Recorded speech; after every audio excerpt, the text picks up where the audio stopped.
Hi, this is Guitarist Denis Taaffe, and I'm in my home studio, and I want to welcome you to the making of Modern Rock Guitar Volume 343 Opium, which is my 343rd album.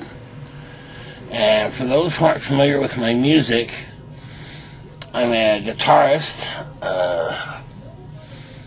who uses loops, regular guitar, and when I say loops, they're loops done on the fly, which means I play a guitar part, my pedal board records part of it and starts to play that back, and I layer things on top of it. In addition, I emulate bass on guitar and make things that sound like synthesizers on guitar. But it's not MIDI guitar, so it doesn't trigger, a sound. It actually creates the sound via an Eventide pedal. And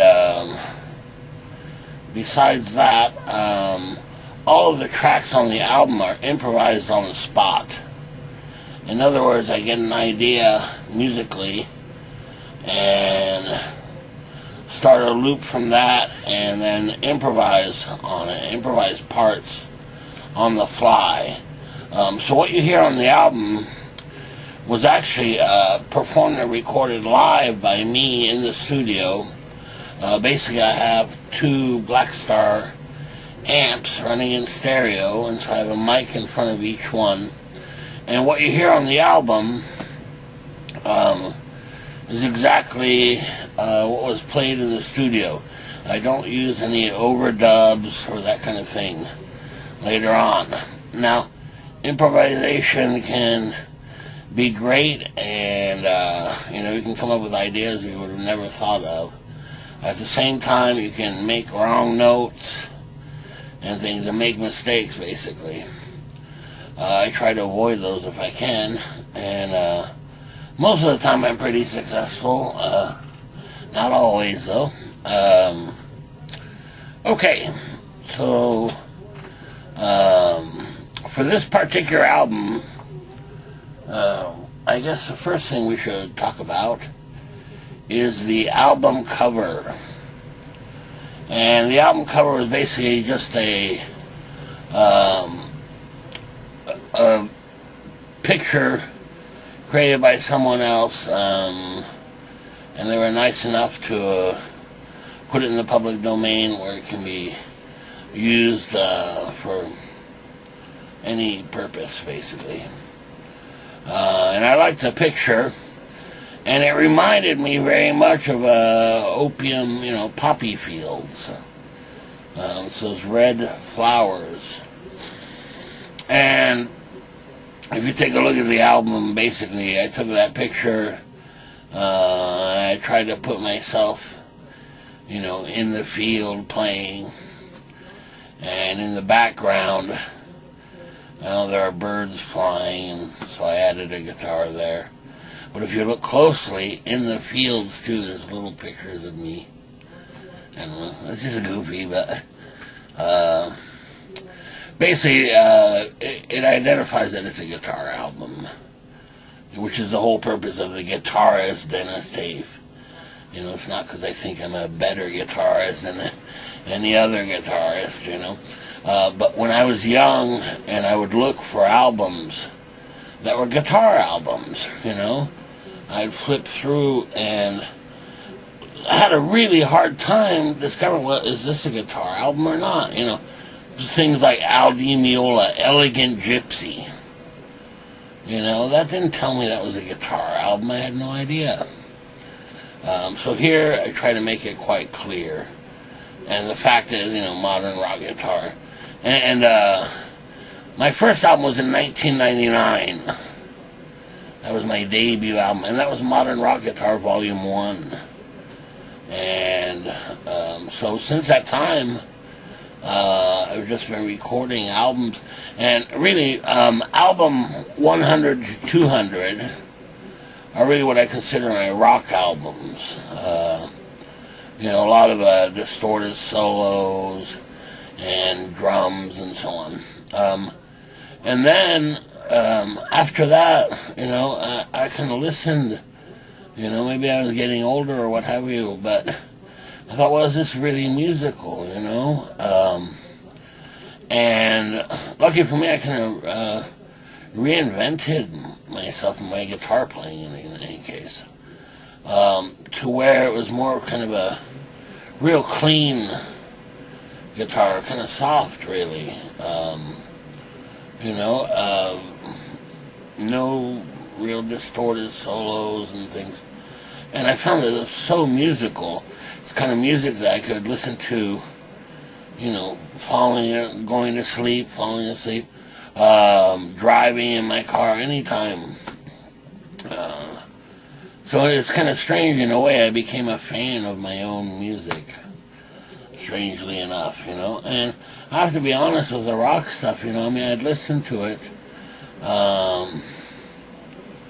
but yeah, it wasn't quite as musical as it was. In any case, so here I'm, for every album I try to incorporate new sounds, new musical ideas, chords I haven't used before, sounds I haven't used before.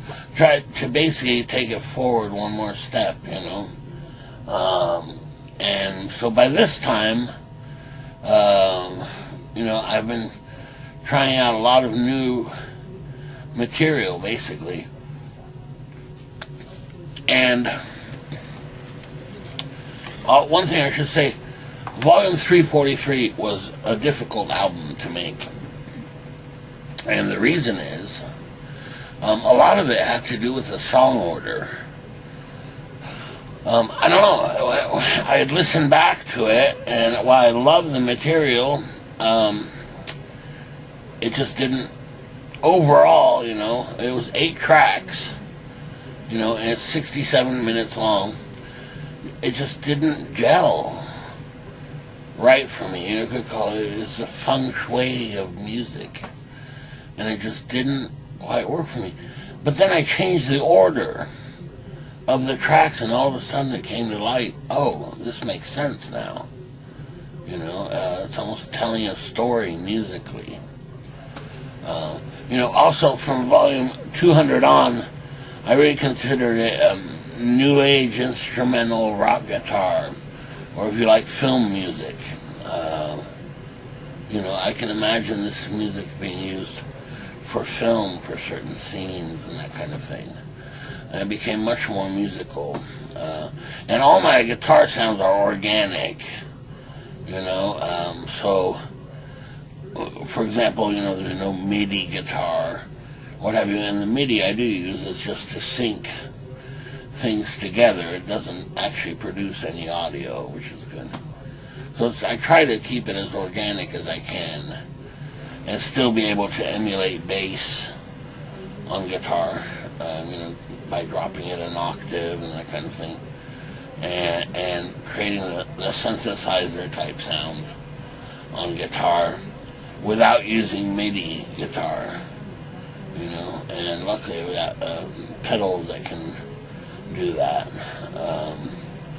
Okay, so let's go through this album, really. We'll go through it track by track here. And the very first part is called Opium Dens, Part 1. And it's 9 minutes and 41 seconds. And it really, there's also an Opium Dens Part 2, which is track 7, which we'll get to later. But definitely different sound-wise.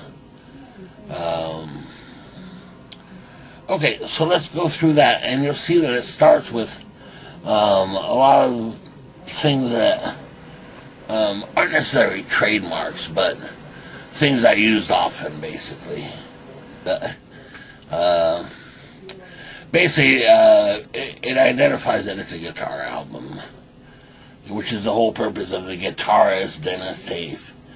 It's not because I think I'm a better guitarist than any other guitarist, But when I was young and I would look for albums, that were guitar albums, you know. I'd flip through and I had a really hard time discovering, well, is this a guitar album or not? You know, things like Al Di Meola, Elegant Gypsy.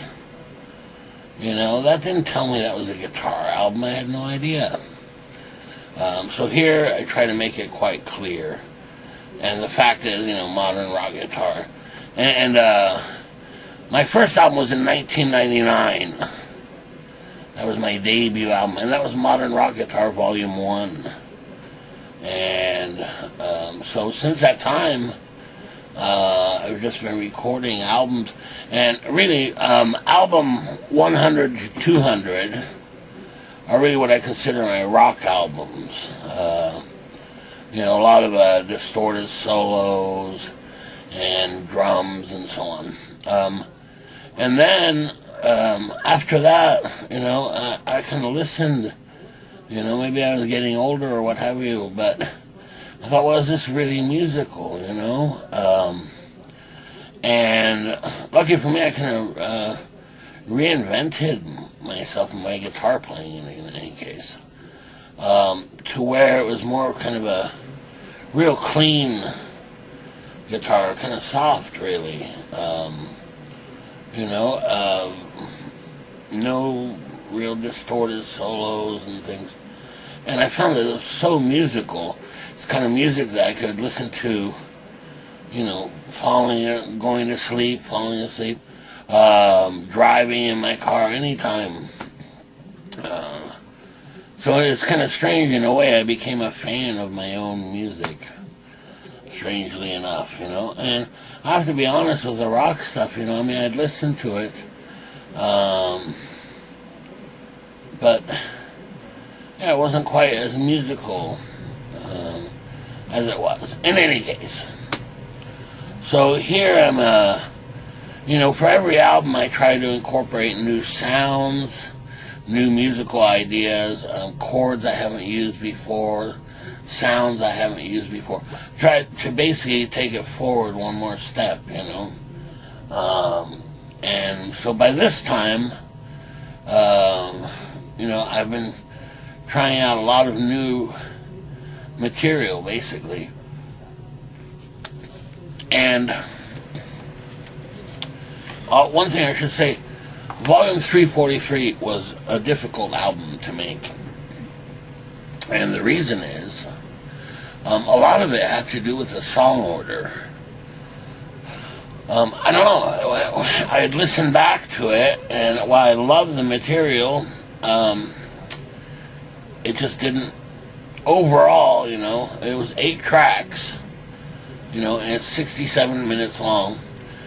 It just didn't gel right for me. You could call it's the feng shui of music, and it just didn't quite work for me. But then I changed the order of the tracks, and all of a sudden it came to light. Oh, this makes sense now. You know, it's almost telling a story musically. You know, also from volume 200 on, I really considered it new age instrumental rock guitar, or if you like, film music. You know, I can imagine this music being used for film, for certain scenes and that kind of thing. And it became much more musical.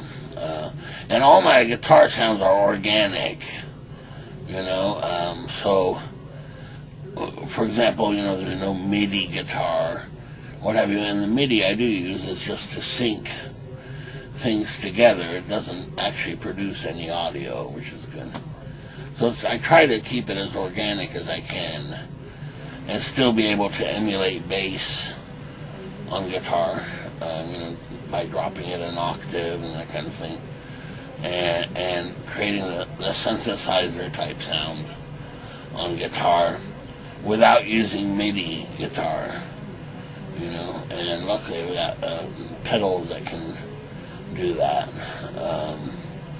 Okay, so let's go through this album, really. We'll go through it track by track here. So let's begin with track 1 of volume 343. Let's hear it. Ah, yes. is a guitar. It's played on guitar, and it's supposed to sound like a synthesizer, kind of. It's done with an Eventide pedal, and it's not MIDI guitar. You know, you're not triggering a previously recorded audio. It actually the pedal generates the note as you're playing it on guitar, and it very much sounds like keyboard. And this one's called Opium Dens Part 1. And what I really like about it is that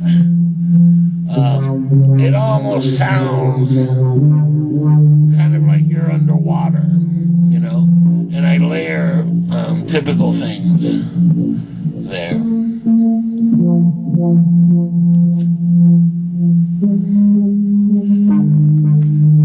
Or I suppose you could imagine that you're, in China in one of the opium dens. I don't know, whatever.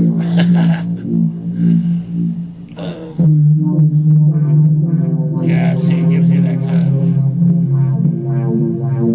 kind of underwater sound, really.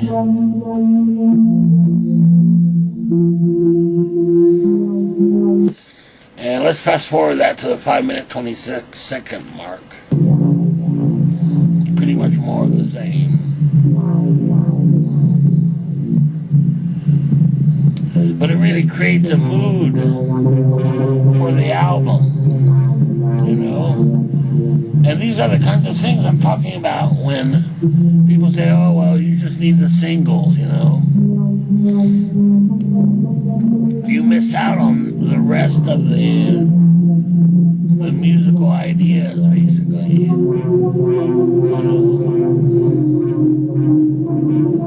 So there I've got 2 layers here of that kind of keyboardy sound.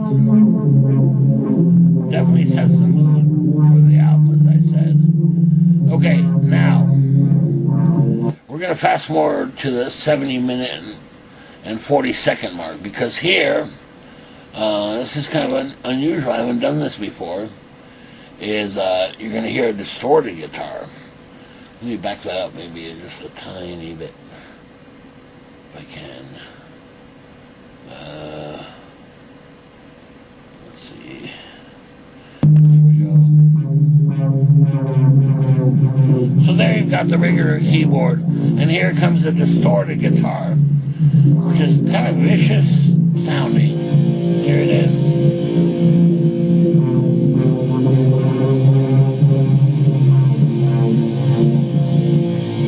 Yeah.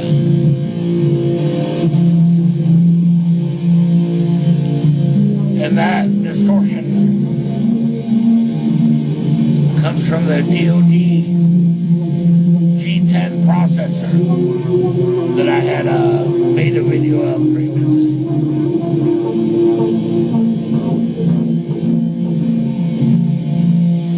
Okay.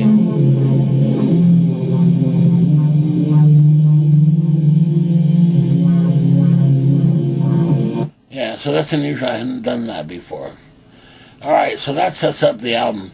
Now this next track is very long as well, and it's 11 minutes and 2 seconds here. And let's play that. It has a lot of pattern playing, which is where I'm playing patterns of notes on guitar and delay, using delays. Oops. Okay, here we go. Track 2.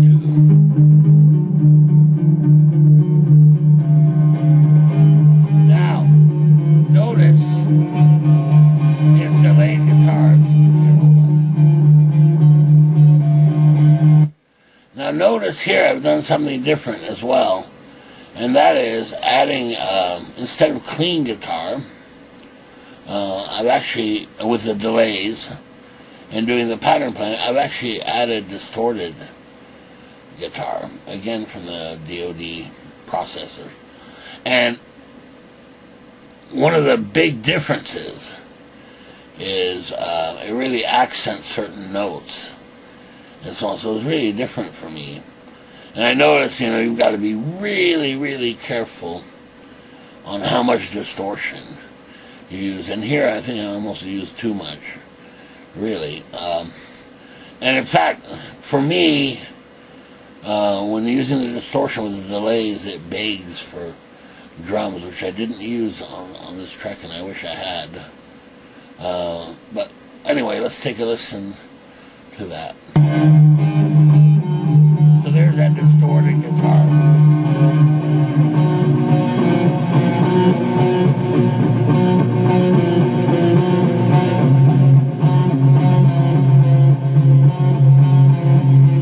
And it's layered with kind of a bass part.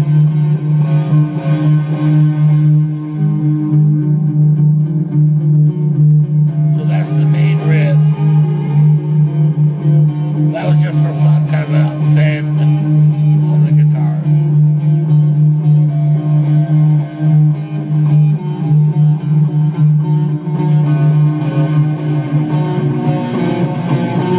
So there I'm really setting up the loops and so on. Let's move on to the 5-minute, 31-second mark. Okay, now here's the same thing. And I'm also using a clean guitar layer over that.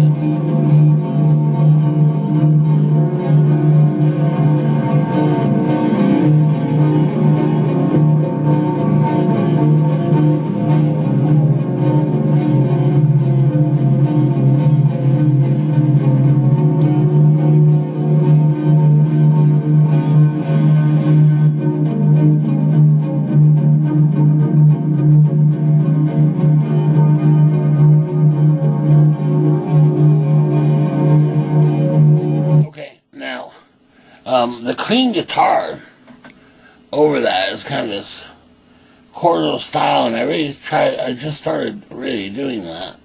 Is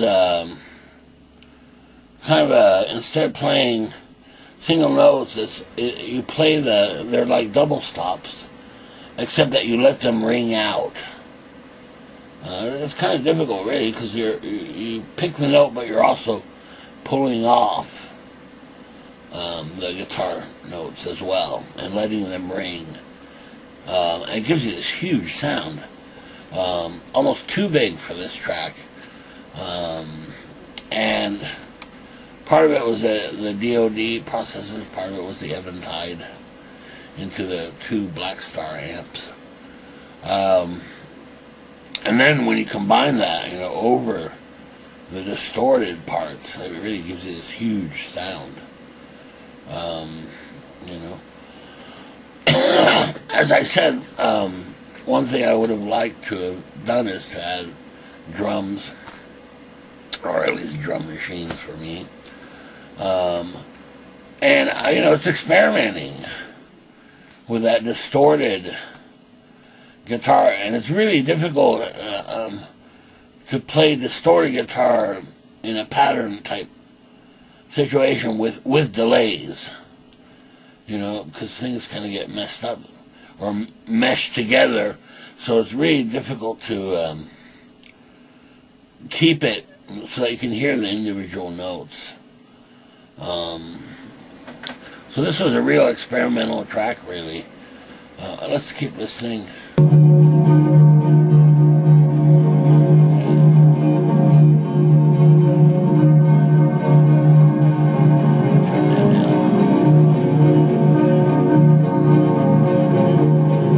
That clean guitar sound is huge, big.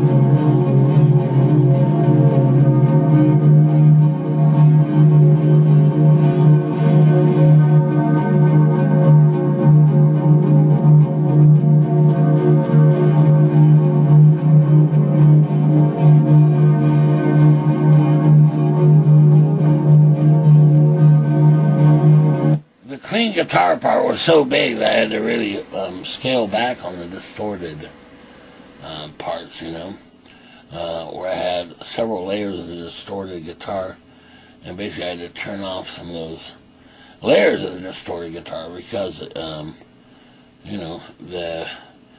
guitar amp input signal can only handle so much. So if you throw everything at it at once, it's just too big of a sound, really, in a way. So that's why you can hear that I kind of scale back the distorted part because the clean part was so big.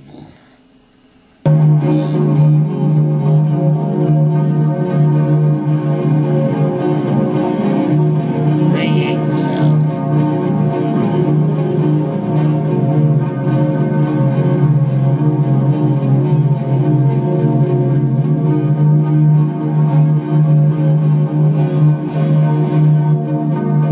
Yeah, see, like right there. Now you can hear the clean part really well.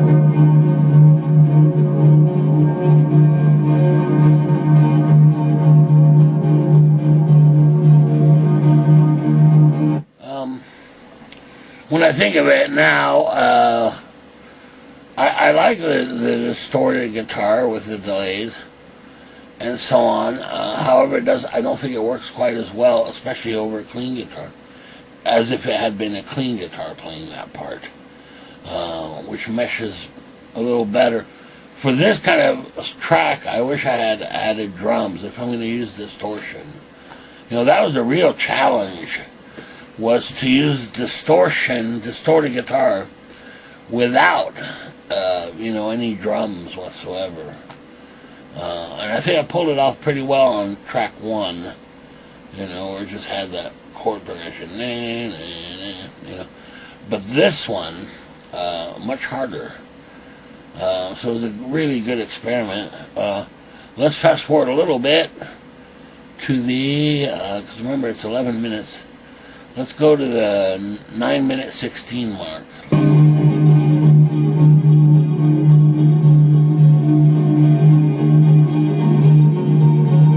Oh yeah. I added several layers of clean guitar.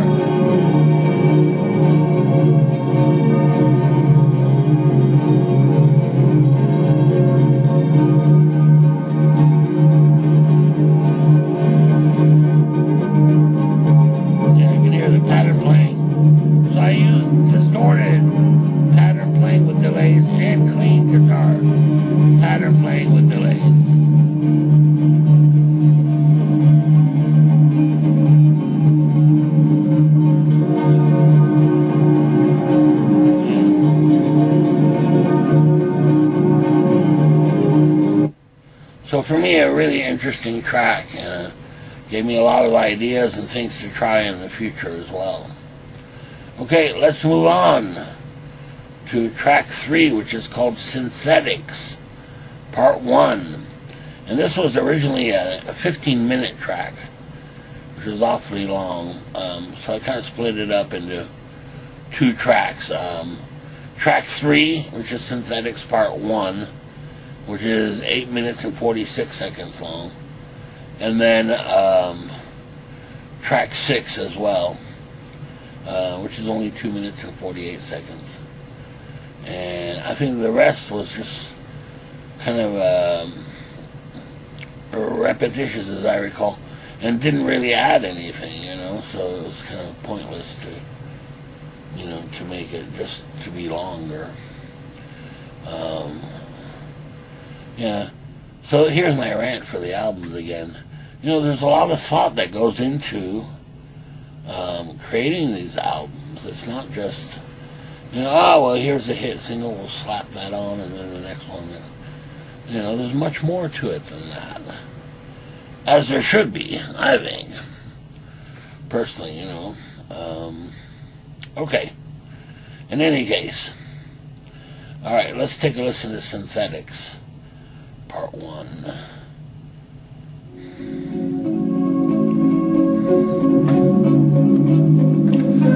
So there you've got obviously minor key, right?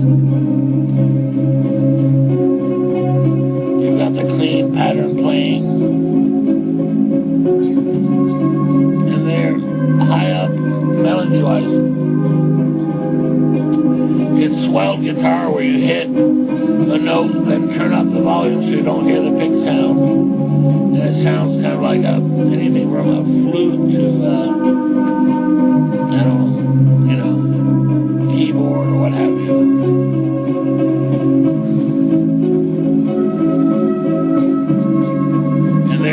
Chase emulation. It's kind of hard to pick up on the little camera audio, but it's there.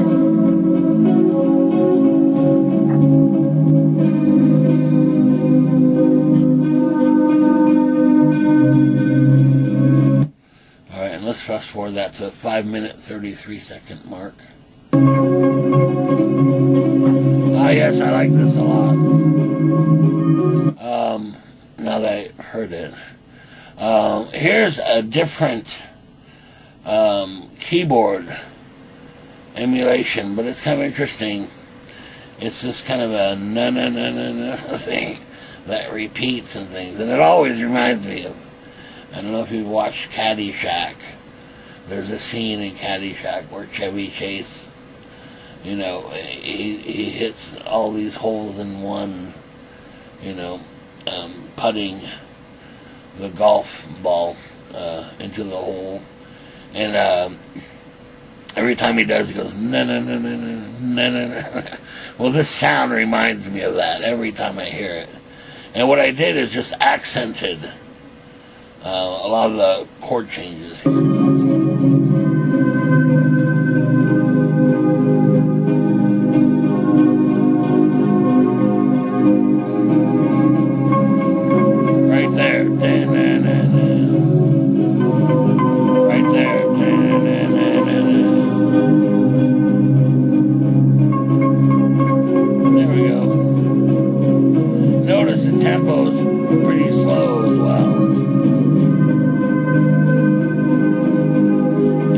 Because it's synced to the guitar tempo, that's why instead of na na na na na na, it goes na na na na na, you know, because it's synced with the tempo, so which is slower here.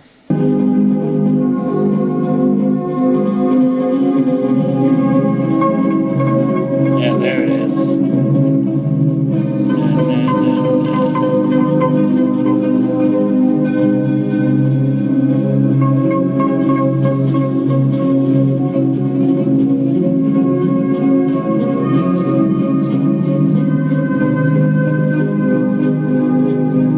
Okay, and you know, really, it would be worth listening to it several times because there are a lot of guitar layers there.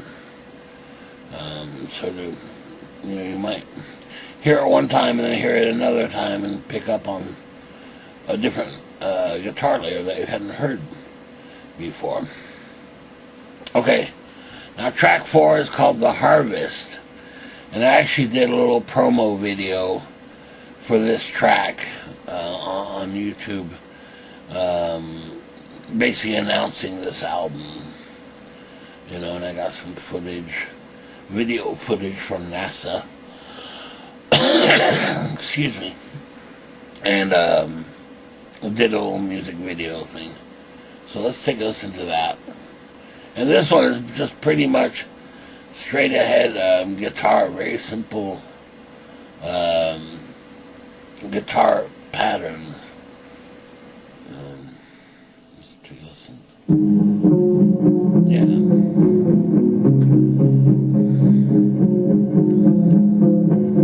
So that has a delay on it.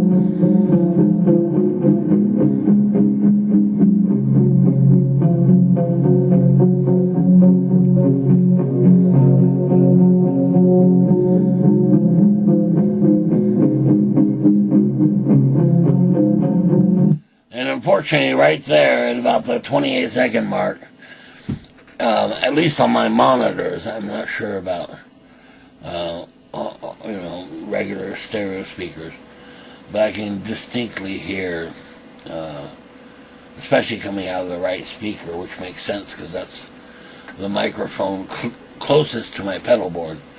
You'll hear where I'm switching pedals. It's kind of a click, click. And it's switching to a different sound. And the other thing is, part of this pattern playing is keeping a constant tempo on a string, right?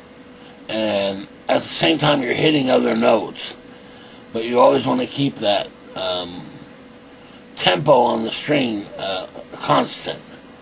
So you hear this ting, ting, ting, ting, ting, ting, ting, ting, ting, and then additional notes as well, and that's all played at once.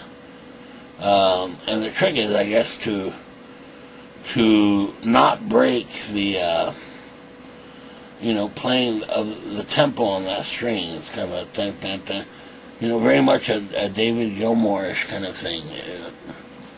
In songs like Run Like Hell, for example, where it's got that delayed guitar. So take a listen to that real quick. Yeah, you can hear it. You do hear that droning guitar sound. Okay, so here you hear that.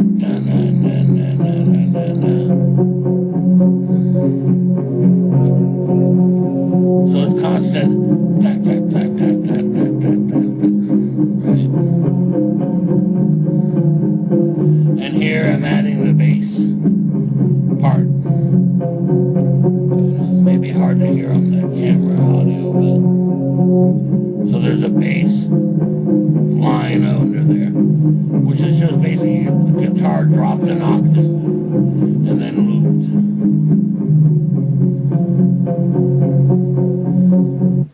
Okay. Alright, now let's move on to track 5, called Trade Routes.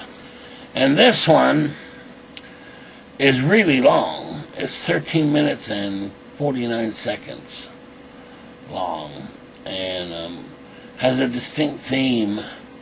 And basically, I came up with the idea and started improvising over adding layers and layers and seeing what direction it took me in musically. So let's hear that. Oh, now. Yeah, take a listen a little bit.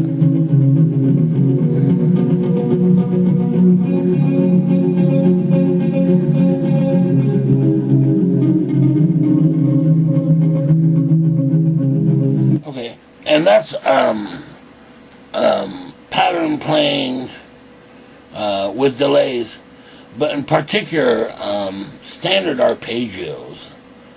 We're going, minor arpeggio, major arpeggio, and they're triads. They're 3 notes basically. And if you listen closely, you hear that a lot in the kind of 70s and so on music. So it's really pretty standard things. Musical idea, I guess.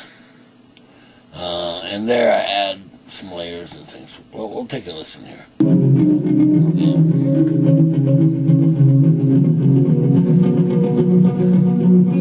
So there's kind of a ping pong delay. Now this is interesting here. And that is harmonized guitar playing the melody notes.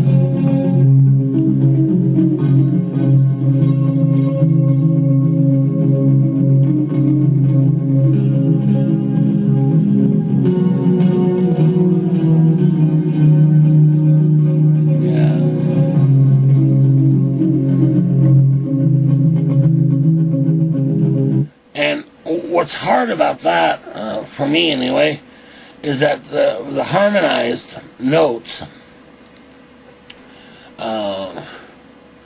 it's kind of it just doesn't work, all the time on, for example, on standard scales, for example, because you can hit some notes and the harmonized note, while it harmonizes with the note that you played, doesn't always work in the overall, progression that's playing under you, those arpeggios and things.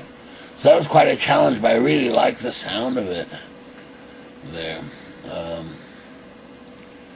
It certainly reminds me of a track by Jimi Hendrix, where he actually played a bunch of, I think it was like almost a harpsichord or something. You know, it was Burning of the Midnight Lamp or something like that. I think that's the name of the title. And I remember it was na na na na na na. And it's kind of a harpsichord-y sound. And this reminds me a little bit of that, just because of the harmonized guitar. Anyway, moving on. So yeah, there's that harmonized.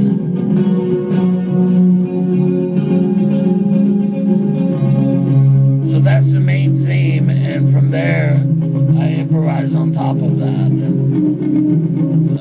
Let's fast forward to the 5-minute 31-second mark.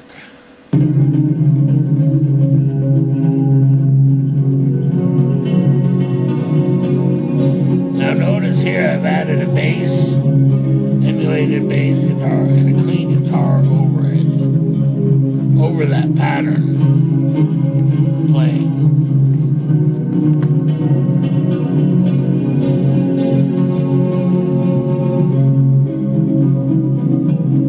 Yeah, I really like that.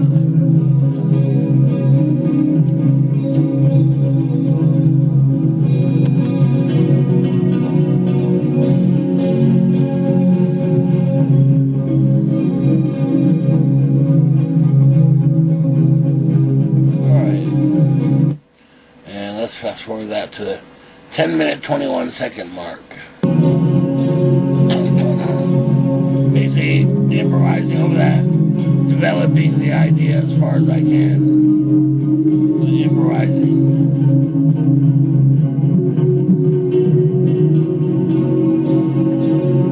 Now there's another keyboard emulation. If you listen closely, it goes kind of low, so you don't quite hear it. It doesn't quite stand out as much.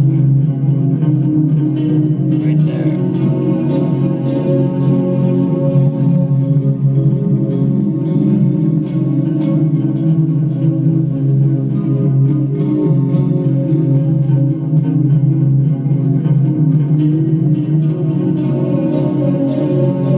That's an interesting sound. Right there.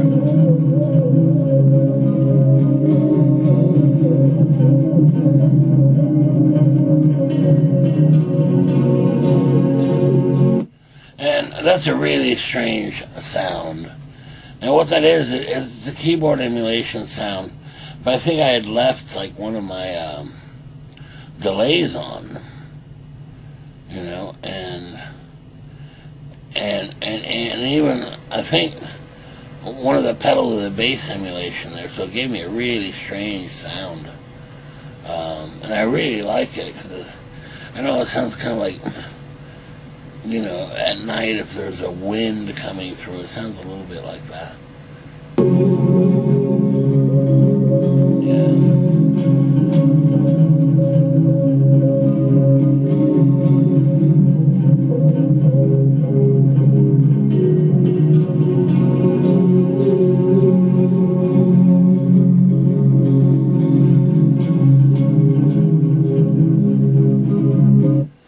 That's probably the most bizarre sound on the album there. And I would have a hard time recreating that, I think. Recreating that sound. I mean, I'd have to really hunt around for that. But it was kind of nice. It worked for the track, so I'm very pleased with it. Okay, now here's a real short track. 2 minutes and 48 seconds, and basically it's the leftovers of track 3, which was called Synthetics Part 1. We discussed it earlier, and this is Synthetics Part 2, much shorter version. So let's take a listen to that. And this is basically kind of the intro, but it comes later, so you actually hear the main part of the track in track 3, and track 6 is actually the intro to it.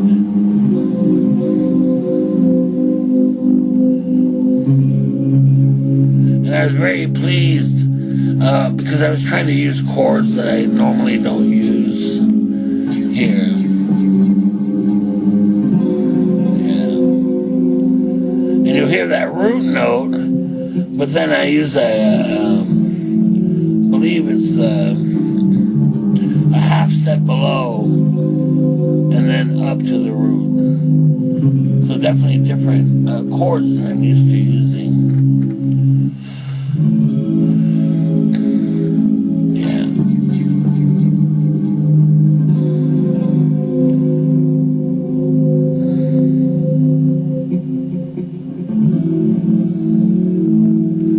I'm trying to remember what the chords were. I know one of them was just a minor 7th chord. And then two other chords. I'm not sure what they were.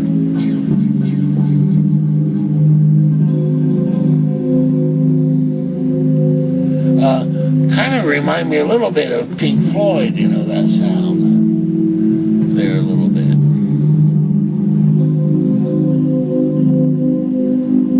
Also reminds me of the music in the John Carpenter film They Live. I don't know if you're familiar with that film. If you haven't seen it, you should see it. You know, it's pretty cool with the sunglasses and so on.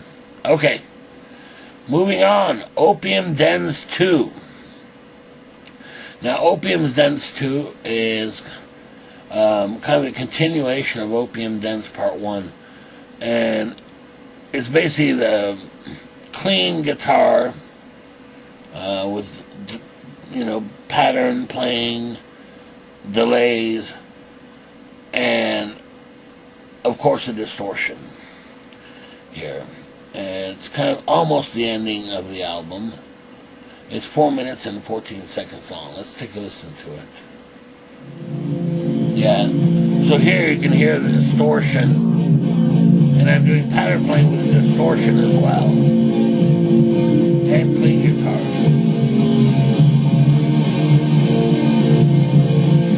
Now notice that this track uses the distortion part from the first track, which is Opium Dens Part 1, but also uses the guitar, distorted guitar from track 2. Okay, and basically, I mean, I didn't cut those parts out. I actually played them again, but I layered them together, and so it gave it kind of a cool thing. And this is again where I wish I had used drums. I think it would have sounded really pretty neat. Because here with the clean, it's much more difficult to get movement in the track, if you like. Let's take a listen.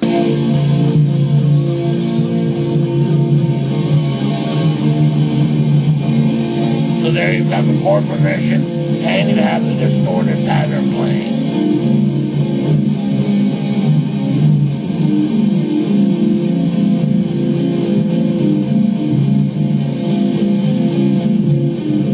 And that weird bass emulation. Let's fast forward that to the, oh, I don't know, 2-minute 58 mark.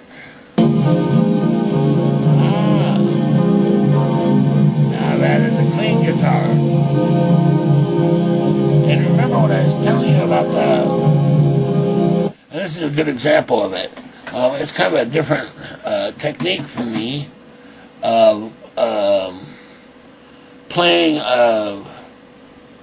not quite chords. They're kind of they're either triads or double stop, but also letting them ring out. Right? So that's a real flowing kind of a guitar sound, and that's by using pull-offs. You hit the note and you pull off onto the next string and let them ring out. And this is a good example of that. You hear it here.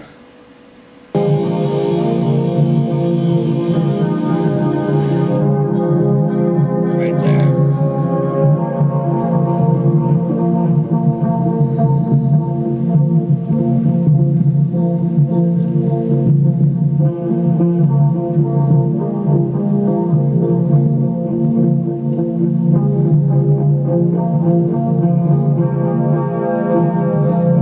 So it's kind of almost like pattern playing, but with open strings and letting the strings ring rather than muting the strings together. Okay, there's one more track, and this one again kind of reminded me of Pink Floyd, and it was just trying to use different chords that I don't usually use. I'm a big fan of learning chords and then trying to incorporate them into my playing. A lot of times they're kind of unusual chords that I don't often use, and then they're trying to incorporate that into my playing. And as I recall, I really like this track because it has some clean guitar solos that were fun to play. Okay, and it's 4 minutes and 21 seconds, and it closes out the album. Let's take a listen to that.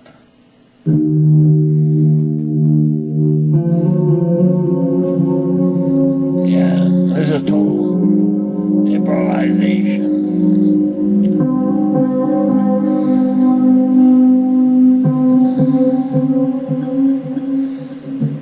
I love that clean guitar sound, though.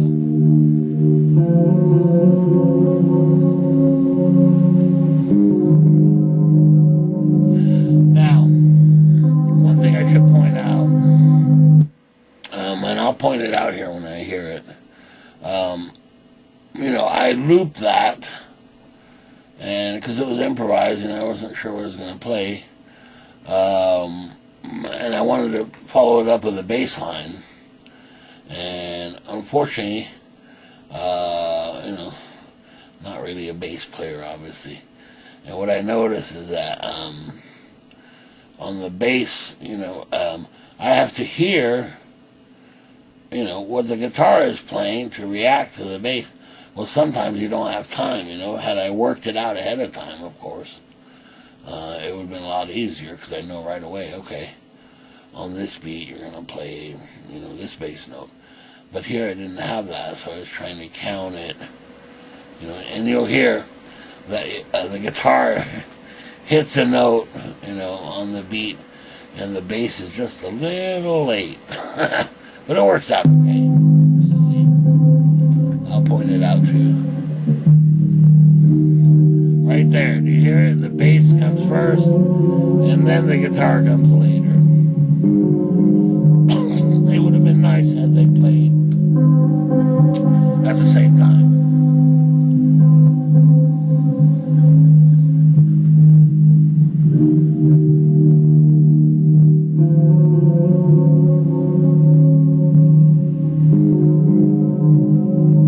Yeah. I don't know. That might have been like a major seventh chord of some sort. I don't remember. It was some kind of voicing I hadn't used before, so I was trying to use it basically. But I definitely like the atmosphere it creates. Okay, let's fast forward that to the 3 minute 16 mark.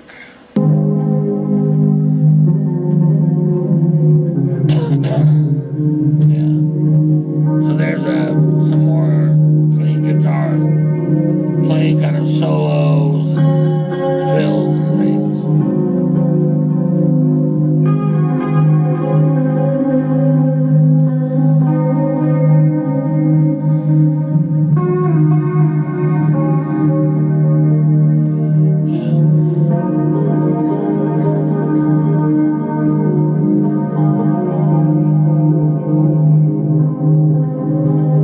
Oh, and I forgot to say, this track, the last track, is called Morphine.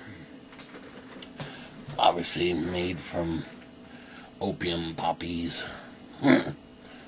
Okay. So anyway, there you go. There's the album Opium. Kind of a hard album for me to make, really. A lot of things came into play. But I really tried to push myself here musically, trying to use sounds I hadn't used, such as a distortion, sounds. And I learned quite a bit from it. for things I'm going to try in the future. But I really like this album.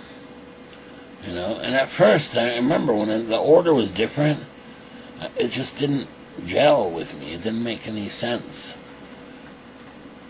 Whereas here, it very much does. It flows very nicely from one to the other.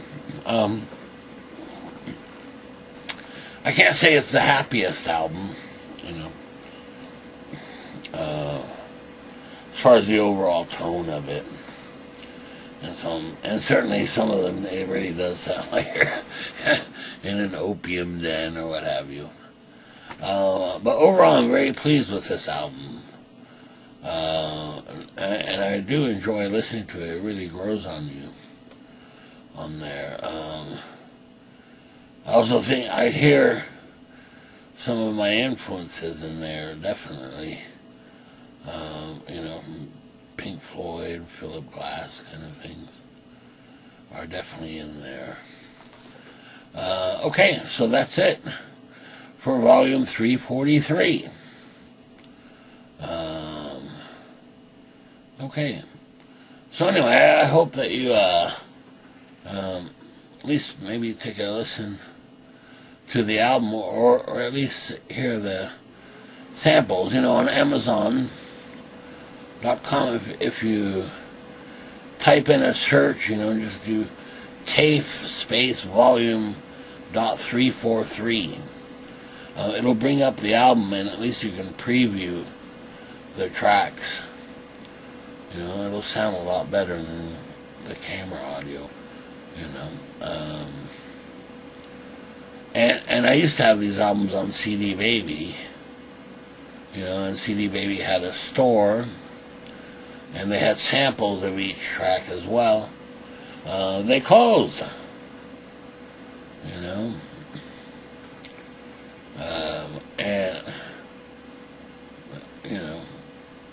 not that there's anything wrong with CD Baby. It's kind of sad, really, I think,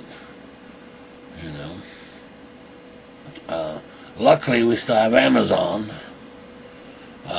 so, they stepped up to the plate, luckily, and now you can hear at least samples of the album and so on. Okay, very good. Thanks for watching, and I'll see you next time. Okay, bye.